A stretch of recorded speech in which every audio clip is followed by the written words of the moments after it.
अरे ओ छोरे, गांव में कोई मोमोज नहीं खाता रे? पागल हो गया क्या? पता नहीं भैया, पर अगर कोशिश नहीं करूंगा तो पता कैसे चलेगा कि मैं कर सकता हूँ या नहीं। वो आटा गूंथता है, सब्जियां काटता है और धीरे धीरे स्टीमर से भाप उठती है। पहले दिन कोई भी नहीं आया, सब देखते बस कि एक नई दुकान खुली है, पर उन सबको पता नहीं था कि वहाँ मिलता क्या है। दूसरे दिन 2 लोग आए।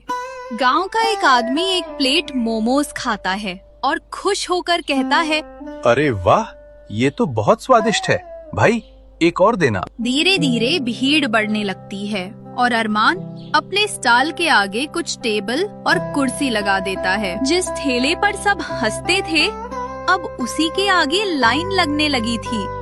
लेकिन जहाँ मेहनत होती है, वहाँ जलन भी होती है। शाम हो चली थी। 2 लोग ठेले के पास आते हैं और जलन की भावना से कहते हैं, इस छोरे की दुकान दिन पर दिन बढ़ रही है, हमारे धंधे पर असर पड़ेगा, इसको यहाँ से भगाना पड़ेगा। सोच मेरे दोस्त, क्या ऐसा करे कि ये यहाँ से भाग जाए? चलो इसका ठेला जला देते हैं, सब खत्म हो जाएगा और रोते रोते जहाँ से आया है वही भाग जाएगा। कभी कभी जब जिंदगी चमकने लगती है तो कुछ लोग उसे बुझाने की कोशिश करते हैं। सुबह अरमान आता है अपना मोमो का स्टॉल खोलने, पर सामने का नजारा देखकर उसके पैरों के नीचे से जमीन खिसक जाती है। उसका मेहनत से बनाया गया स्टॉल जल चुका था।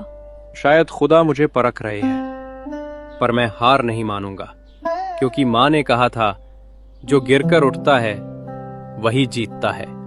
अरमान अगली सुबह उठता है और ठान लेता है कि वो हार नहीं मानेगा और दोबारा उठ खड़ा होता है। उसने कुछ सामान जुगाड़ा, दोबारा अपना मोमो का स्टॉल खड़ा कर दिया। उस राख में सिर्फ लकड़ी नहीं जली थी, उसके सपनों की चिंगारी भी थी, जो अब पहले से ज्यादा तेज जलने लगी। इस बार ठेला सुंदर है, लोग फिर से आने लगते हैं और पहले से जड़ा भीड़ लगने लगती है। बेटा, तेरे मोमोज का स्वाद तो पूरे गांव में फैल गया है। ये माँ के आशीर्वाद और मेरी मेहनत का स्वाद है चाची। अरमान कुछ दिनों के लिए अपनी माँ से मिलने जाता है। अपनी माँ से मिलते ही कहता है, माँ, अब हमारा कर्जा उतर गया है। मैं अब वो गरीब लड़का नहीं जो सिर्फ सपने देखता था, अब मैं वो हूँ जो सपने पूरे करता है। माँ की आंखों में खुशी के आंसू आ जाते हैं और माँ कहती है, मेरा बेटा अब सफल हो गया, मुझे तुझ पे बहुत फख्र है बेटा। जिस ठेले को कभी जलाया गया था, आज वही ठेला लोगों की जिंदगी में स्वाद और प्रेरणा दे रहा है। जिंदगी में कभी छोटा सपना मत देखो, क्योंकि मेहनत से पकाया हुआ मोमोज भी किसी की पूरी दुनिया बदल सकता है।